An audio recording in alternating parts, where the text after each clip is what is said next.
Oh, whew, what a party. Oh, I knew it was a good idea to bet that the first touchdown would be a safety. Oh, hey, I guess I've been sleeping for a while. What was the final score again? I kind of missed that. Whoa. Ugh. Seems as if someone didn't yell Omaha enough. Well, the big game 48 has come and gone, and that means its commercials have left their mark.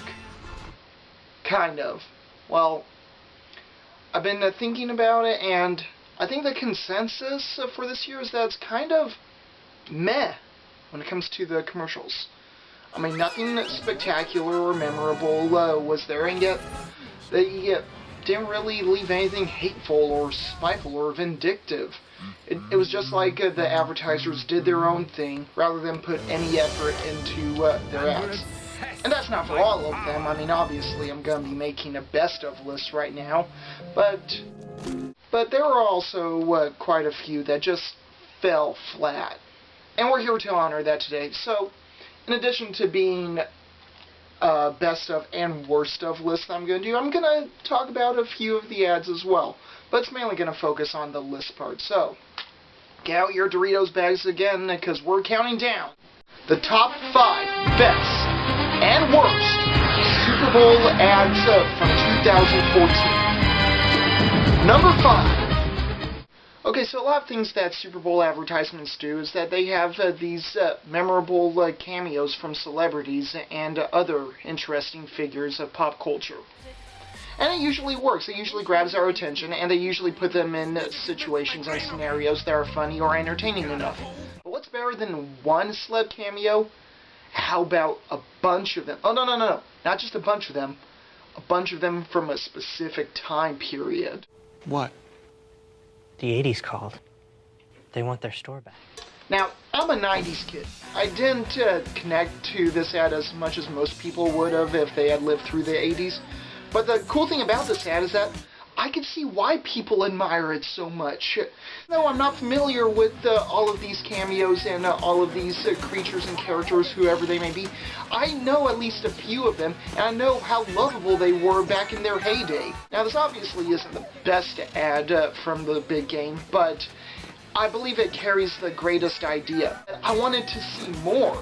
I wanted them to expand into other decades. I wanted to see Nickelodeon slime from the 90s. I wanted to see Jack Bauer and Michael Scott flip open their cell phones and call for their store back. And the cool thing about it is that it has a great message about its brand, about how they're upgrading everything in their store. They're becoming modern. They're trying to connect with us. We'll see if Radio Shack made the right call and if they made it in enough time. But for this ad right here, they pulled it off creatively, and that's why I give it the number 5 spot. Number 4. They told me it couldn't be done. Earlier this year, Duracell released an ad telling of how they helped a Seattle Seahawks player who was born deaf. Now, if this ad were actually released during the Super Bowl, and it very well could have been, it has the star quality and the effort, but seeing as how it was released a few weeks ahead of time, it doesn't exactly qualify for this list. But Duracell need not worry. There was another company that stepped in and filled in the void of technology that inspires people. What is technology? The cool thing about this ad is its response system. It tells of how technology has helped people, how it's shaped the world, and then it shows us through various means. So not only is this ad uplifting, it's also relevant. It shows technology at work, connecting people all around the world, making people's lives better. It makes you feel good about the accomplishments that humans have had with technology, and it makes you hope that we can just continue to use technology for the betterment of society. Oh, and about that celeb cameo, that's a former NFL player with ALS. So, just when you think this ad couldn't get even more inspiring or relevant, here comes a man who's diagnosed with something, and yet technology is helping him interact with his child. Also, a really cool thing is that it doesn't really advertise Microsoft products. I mean, Microsoft is behind this ad, but it doesn't really sell any PCs or tablets. It just talks about an ideal, something that you can get behind, something that you can believe in. Thank you, Microsoft, for empowering all of us, especially those who need it most. Number 3.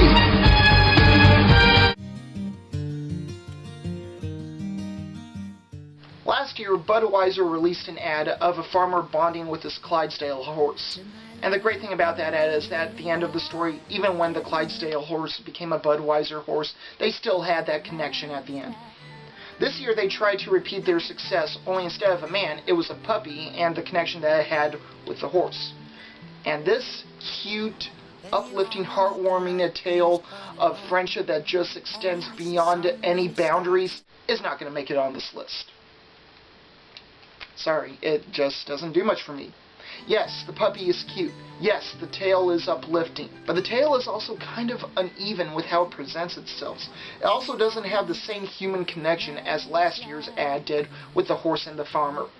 And also, I just really hate Passenger's voice. It's just nasally and lacking of passion. I was really hoping that Budweiser could imitate its success from last year. Now, much like Microsoft and its empowering ad about technology and what it does for humanity, this ad doesn't really sell beer as much as it promotes an ideal that soldiers, they deserve to be welcomed with open arms for their willingness to put their lives on the line for the safety of America. And this could have easily been a marketing ploy that Budweiser could have used just to make itself seem more presentable, but I didn't really feel that. It felt authentic. It was really promoting this belief that everyone should be welcomed home back to the U.S. I didn't feel as if it was just some cheap gimmick at the expense of a soldier's return home. No, I felt as if they actually stood behind this, that they believed in this, and they wanted to support it and bring other people to support them alongside this. Honestly, I don't know what else to say about this ad. It just feels so uplifting. It's just something that you need to see for yourself. That's the best I could say about it. And if you do have the time, look into the backstory of it. It's about 5 times longer than the actual ad, but it is so worth it. This truly did feel patriotic, and I am glad to put it on this list. Number 2. Tonight. Does Stephen Colbert have the best celeb cameo from the big game 48? Yes. Hello, America. The folks at Wonderful Pistachios have asked me to... I'll just say this right now. This is by far the funniest ad that came from the big game 48. They say a character is good enough if all you need to do is just place them in a scenario, and the joke's just right. Wait. Is that it? That's the entirety of the ad? I could have sworn that there was more to the ad. I remember having a reason to put it on this list, especially so high. Okay. Well, sorry guys, I guess I didn't just think this all the way through. Stephen Colbert is good and all, but yeah, there's honestly not that much to this ad. I seriously thought that there was. I remember there being more, but I guess not. Let's just continue to number 1. Number 1.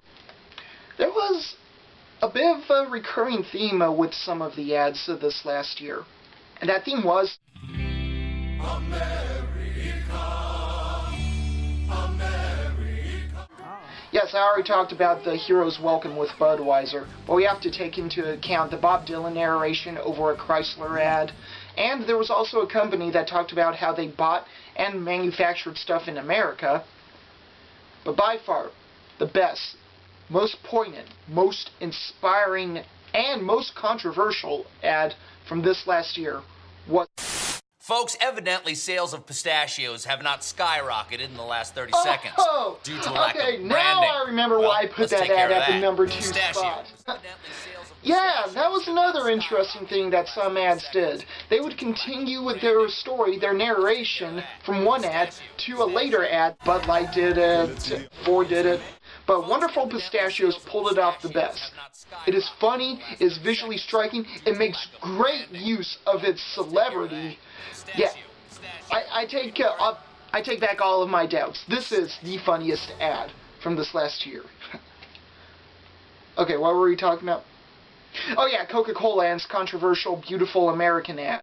Beautiful for space. Now, this ad struck me creatively in a way. When it aired and when I got back home from my Super Bowl party, I went to YouTube and I watched this without any sound.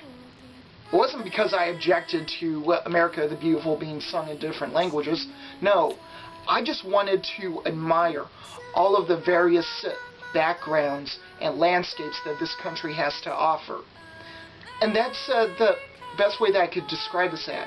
There's just so much to admire about the commercial, about their intentions, their message, and about the nation. Now, a lot of people have said that it's unpatriotic to do an American song in a language other than English, but honestly, I've never felt more patriotic in hearing that.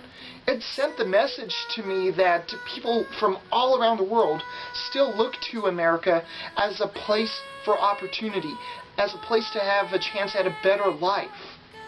I remember thinking that after this ad aired that there is still no other country like this out there, and I just can't thank Coca-Cola enough for renewing that sense inside of me. It is the different cultures that make this country interesting. It is the chance to live in freedom as you please that makes this country great. And it's the implicit acknowledgement of that beautiful idea that makes this ad #1 for me. God bless America and God bless Coca-Cola. But now you want to see the worst ads, don't you?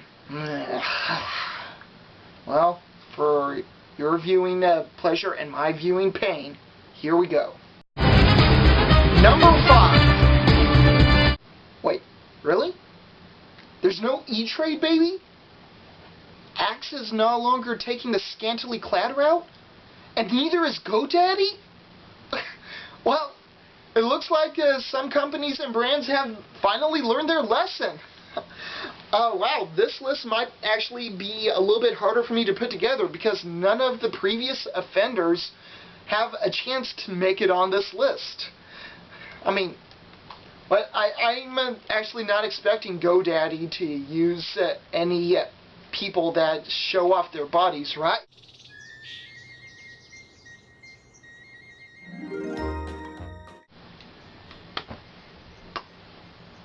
Okay. Okay, this ad kind of falls along the lines of not what I was hoping for. I mean, I was kind of looking forward to see what GoDaddy would do. Apparently, they really love skin. Okay, maybe I'm being too implicitly harsh to GoDaddy because nothing is scandalous about this too much. If anything, it's just weird to look at. Especially Danica Patrick, who is weirdly and horrifically photoshopped. But I think the most egregious offense is that it doesn't really say anything about GoDaddy. I mean, if you were to put this in front of someone who didn't know what this website was, would this commercial tell them anything about it? Look, I will admit, it is a step in the right direction. It's not using the same methods and techniques that they have used in the past, but this still is kind of unpleasant, and it's not that informative either. So it fails as both entertainment and an ad. So that's why it's on the list. GoDaddy.com. How about you just stop Daddy.com? #4. Okay, one thing that a lot of Super Bowl ads did this year, and in years past, is that they have become so epic that they have actually previewed them. And it's an interesting technique, because I am one that believes that commercials double as both marketing and as entertainment. So, in its own weird way, it kind of makes sense to preview something, to get people excited about what's going to air, to have them look it up, to have them look forward to it. And the thing about that is, when it comes to previews and promos, sometimes it could lead to disappointing expectations. Hey. Hello. How are you? I'm very well. How are you? I'm Kelly. Now, this is one ad that I was looking forward to. This really did seem like an epic night that Bud Light had put together. So I was, as they say, up for whatever. Unfortunately, that was not the case for Bud Light because it just falls flat. This isn't the worst ad on the list. This is just the most disappointing. You have this great setup. You have this amazing tagline for your product, up for whatever. And what do we get? Just a few commercials, and that's it. This should have been something that had continued throughout the entire game. I was definitely hoping for an extravagant night, and it just ends. They did so much more in the trailer, and it's over. The party is done after just 2 commercials. Yes. I'm honestly a little flabbergasted. This might not have much to do with the ad, but it certainly has a lot to do with the company. If you're going to have something as amazing as Up for Anything, make sure that you follow your own advice, Bud Light, within the years to come. Number 3. Oh, I know this song. The 80s are coming back again. Toys? Girls, make some noise. No! No! Stop! You're ruining Quiet Riot, one of the cheesiest, most outlandish, epic bands ever. Just stop! No! Okay. Sorry about that. I was kind of losing it a bit.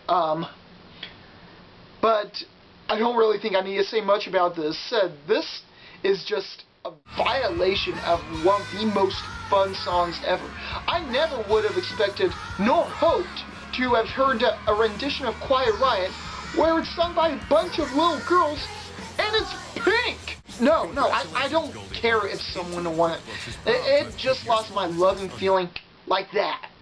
Congratulations, Goldie Blonde. Yeah, and congratulations into it. Your lack of innovation with this ad puts it at the number 3 on the worst list. Number 2. Butterfingers aren't sexy. So, tell me about your relationship. Well, we're Perfect together. I have no idea what people were thinking when they made this ad. It is just unbearable to watch.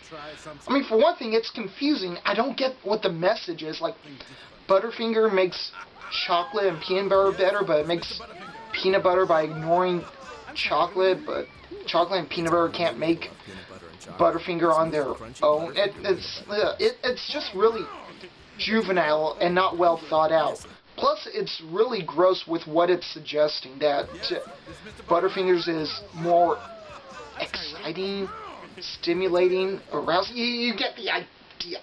Fuck. Yes. Okay, it's not that infamous, I will say that, but it really did discourage me from buying Nestle's product here. I mean, honestly, I don't really feel like I have to say more for this. You just watch it and you can find out why I can't stand this commercial so much. But at the same time, I expect a certain level of sleaziness and some entertainment, even if it is bad when it comes to ads. So, that's why that ad is number 2, and this next ad is number 1. Number 1. Great game, right? The score again?